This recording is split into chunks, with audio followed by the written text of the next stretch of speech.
हमारी रोटियां छू जाएगी। हेडिंग। जब रामजी सूबेदार की स्टोर कीपर की नौकरी छूट गई तो वह परिवार सहित सतारा से मुंबई चले आए, यही सोचकर कि मुंबई में बच्चों की पढ़ाई भी ठीक से हो जाएगी। आनंदराव और भीम दोनों एक मुंबई के एलिफिंस्टन हाई स्कूल में नाम लिखवा गया। स्कूली किताबें का पढ़ना तो भीम को एकदम अच्छा न लगता था, किंतु बाहर की किताबों को वह बहुत पढ़ना चाहता था। स्कूली किताबों को तो वह स्कूल आते जाते समय एक आंख देख भर लेता। बुद्धिमान होने से उतने भर से ही स्कूल में उसकी पोजीशन बनी थी। धीरे धीरे बाहरी पुस्तकें पढ़ने का शौक उनका संग्रह भी करने के शौक में बदल गया। वह शौक बेचारे रामजी सूबेदार को बहुत महंगा पड़ने लगा, किंतु वह जैसे ही भी बनता किताबों संबंधी भीम की हर नई से नई मांग को पूरा करने की कोशिश करते। पुस्तकों का संग्रह करने का यह शौक उम्र भर डॉक्टर भीमराव अंबेडकर का साथी रहा। बहुत ही कम लोगों के पास अपनी पुस्तकों का इतना बड़ा संग्रह रहा होगा, जितना बड़ा संग्रह बड़े होने पर बाबा साहेब ने एकत्र कर लिया था। उन्होंने अपना राजगृह मकान कुछ अपने रहने के लिए नहीं बनवाया था, बल्कि अपनी पुस्तकों को ही रखने के लिए। एलिफिंस्टन हाई स्कूल सरकारी हाई स्कूल था, जो क्या हुआ, अध्यापक और विद्यार्थी तो वहाँ के भी दकियानूसी ही थे। एक दिन गणित के अध्यापक ने भीम से कहा कि जाओ तुम बोर्ड पर इस सवाल को हल करो। ज्यों ही भीम बोर्ड की ओर बढ़ा, उसके चिल्लाए हमारी रोटियां के डिब्बे बोर्ड के पीछे रखे हैं, वह छू जाएंगे। जब लड़कों ने अपने अपने डिब्बे उठा लिए तभी भीम बोर्ड के पास जा सका। अध्यापक ने लड़कों को कुछ नहीं कहा, उसका काम उन्हें गणित पढ़ाना था, कुछ शिष्टाचार लिखना नहीं। और छूत-छात मानने को तो वह भी धर्म ही मानता रहा होगा, क्योंकि आखिर वह भी हिंदू ही था। एक बार एक ब्राह्मण अध्यापक ने भीम को कह ही दिया था, अरे तू महार है, आखिर पढ़ लिख कर क्या करेगा। भीम ने मुंह तोड़ उत्तर दिया, मैं पढ़ लिख कर क्या करूँगा सर, यह पूछना आपका काम नहीं। यदि आपने दोबारा इस प्रकार मेरी जाति का उल्लेख कर मेरा अपमान किया तो इसका परिणाम अच्छा न होगा। ऐसा उत्तर कोई भीम भी दे सकता था। रामजी सूबेदार की यह बड़ी इच्छा थी कि भीम संस्कृत भाषा का बड़ा पंडित बने। आनंदराव और भीम दोनों जने संस्कृत पढ़ना चाहते थे, किंतु वे असमर्थ थे।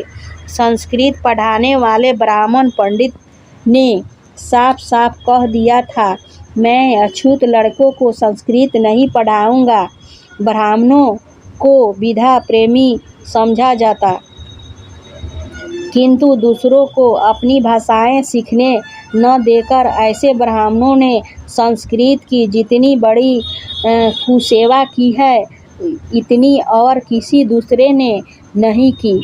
भीम की इच्छा थी कि अपने पिता रामजी सूबेदार पर भी भार न बनकर वह अपने पैरों पर ही खड़ा हो सके।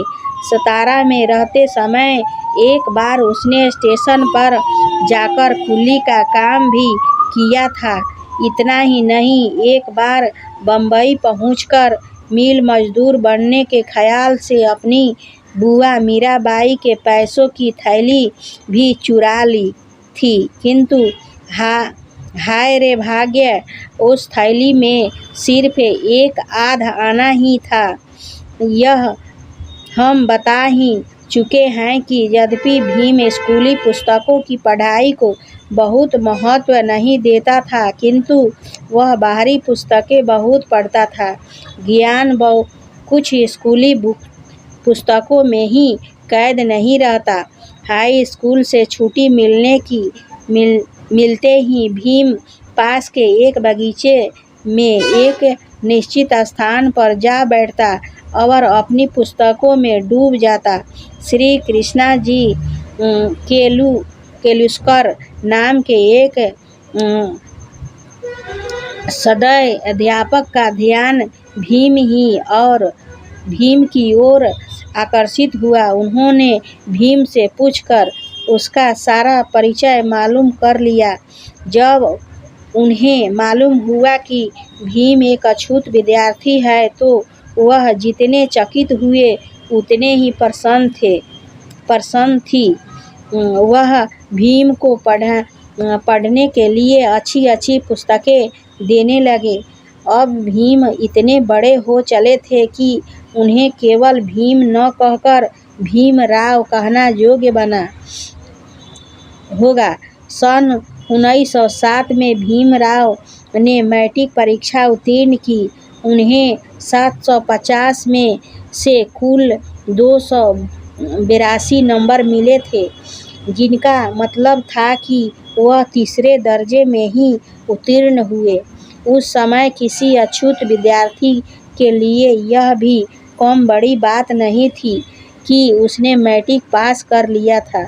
एक सभा की गई जिसमें भीमराव को फूल मालाएं पहनाकर उनका स्वागत किया गया। उस सभा में श्री कृष्णा जी केलुस्कर ने कहा, मैं भीमराव को जानता हूँ। वह एक बुद्धिमान, तेजस्वी और होनहार लड़का है।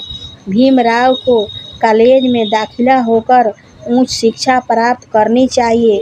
उन्होंने अपनी लिखी एक पुस्तक भीमराव को भेंट की, जिसका नाम था बुद्ध चरित्र। हो सकता है इसी पुस्तक ने सर्वप्रथम डॉक्टर भीमराव अम्बेडकर के मन में भगवान बुद्ध के प्रति श्रद्धा और भक्ति के बीज बोए हो। जब भीमराव एलिफिंस्टन कॉलेज में इंटर की परीक्षा पास हुई तो रामजी सूबेदार को जितनी खुशी हुई उतनी ही चिंता भी। उनकी आर्थिक स्थिति ऐसी नहीं थी कि यह भीमराव को किसी भी तरह बीए में पढ़ा सके। श्री केलुस्कर इस समय बड़े सहायक सिद्ध हुए। कभी विधा प्रेमी महाराज सयाजीराव गायकवाड़ मुंबई पधारे थे। उन्होंने किसी सभा में घोषणा की थी कि मैं किसी भी बुद्धिमान अछूत विद्यार्थी को आर्थिक सहायता देने के लिए तैयार हूँ। श्री केलुस्कर भीमराव को लेकर महाराज की सेवा में उपस्थित हुए और उन्हें उनसे वचन की याद दिला 25 रुपया महीने की सहायता दिलवाई।